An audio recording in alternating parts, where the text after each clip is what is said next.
কাজ নেই তো খই ভাজ। আমার মনে হয় ভারত সরকার ওই চিঠিটা ডাস্টবিনে ফেলে দিয়েছে, কারণ ভারতবর্ষের ইতিহাস জানে না এই নাবালক উপদেষ্টারা। এই সুদখোর মোল্লা ইউনুস এ জানে না ইতিহাস।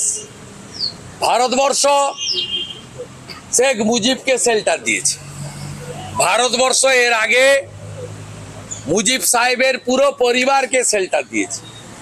ভারতবর্ষ, এরা তো পাতি, চীনের মতো শক্তিশালী দেশ, তার রক্তচক্ষুকে ভারতবর্ষ ভয় করেনি। গুরুদেব দলাই লামাকে ভারতবর্ষ শেল্টার দিয়েছে। চীনকে, চীনের চোখ রাঙানি করেনি। এ তো আমি বললাম না, রাফেল তো দূরের কথা, রাফেলের আওয়াজে পালাবে। এদেরকে কেউ কাউন্টই করে না, মশা মাছি। হেঁটে গেলে মারিয়ে নিয়ে চলে যাব আমরা। কলকাতা শহরে যে গার্বেজটা আজকে সকালে উঠেছে, ওটা যদি কার্গো প্লেন আমাদের এত আছে, আমরা উপরে নিয়ে গিয়ে শুধু ঢাকনাটা খুলে দিই, মোল্লা ইউনুস সহ গোটা ঢাকা চাপা পড়ে যাবে।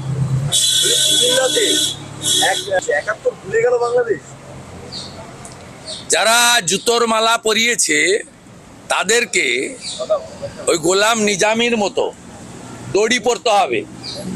আমি আজকে বলে গেলাম, এই রাজাকারের নাতিদের অবস্থা কি হয় শুধু দেখতে থাকুন। এরা অতীত থেকে শিক্ষা নেয়নি।